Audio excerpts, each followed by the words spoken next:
Hello there. It's Wednesday afternoon on January the 13th.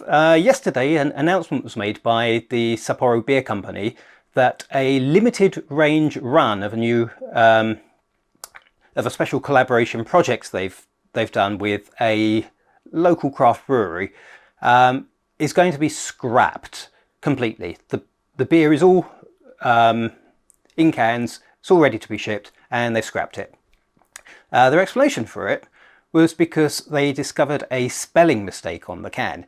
Now, this was big news in my office because preventing this kind of thing from happening is an important part of what we do. Normally, if, for example, there is a trademark or a word that forms part of a legally defined category, then it's absolutely vital that they be spelt correctly on the package. Because if they're not, then it would have to be pulled. But in this case, the word in question was lager, which was written in Roman text, the alphabet, and it was spelled as Lagar, as opposed to Ger, which would be correct. The thing is that lager does not have any legal definition here, especially not written in English. In fact, English has no legal standing. It's not a trademark. It's not a category of tax. So it would just fall under the carpet of decorative text. And although beer cans are normally pretty good when it comes to decorative English, finding a product with English text on it and with no mistake is actually quite rare. So there's really no rational reason whatsoever for them to pull the product on that basis.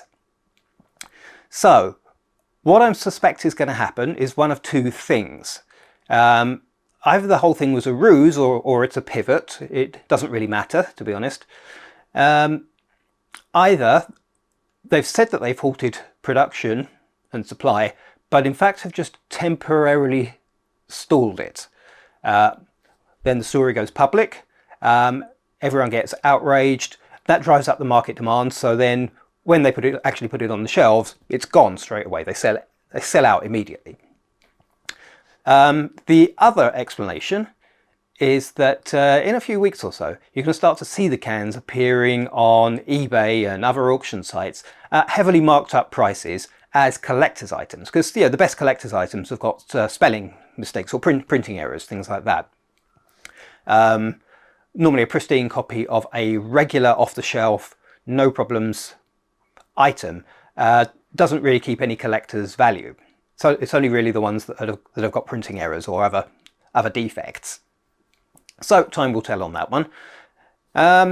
In other news across the pond, it seems that the President of the United States is probably going to be failed impeached again, even though he's going to be out of office in 7 days. Now, the reason I say failed impeached is because to impeach a president, you need a supermajority, which is 2/3 of the Senate, to vote to remove. And as with all political charades, every senator is going to vote the way that they think is going to help get them re-elected. There's nothing more to it than that. So it's very, very unlikely that anything is going to come of it. And even if it does, all it's going to do is just stop him from running again in another 4 years, which perhaps that is their goal. However, if it did go ahead and I was on the legal defence team, I've already found the chink in the prosecution's armour. The charge says very specifically that it was entirely predictable that there would be violence because the president had spent the last few months making the false claim that he lost the election due to vote rigging.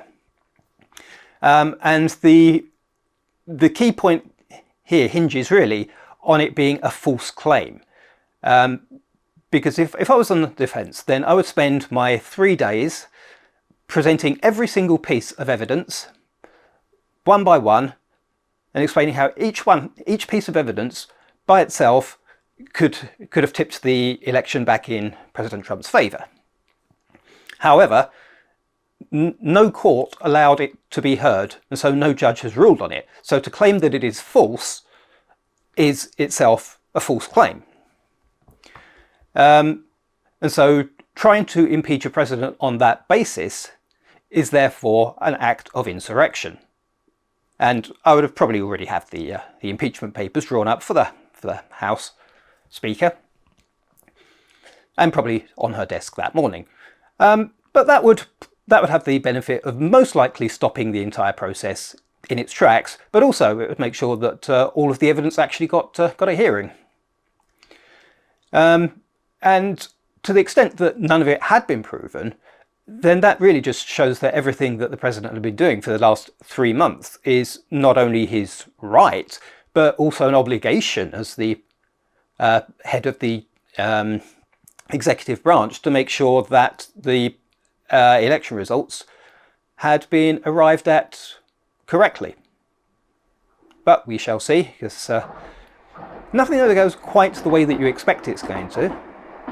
But if there's one thing I know about President Trump, is that he's very good at pivoting, turning a bad situation into a good one. So we'll see what comes of it. But you probably won't hear about it on Twitter.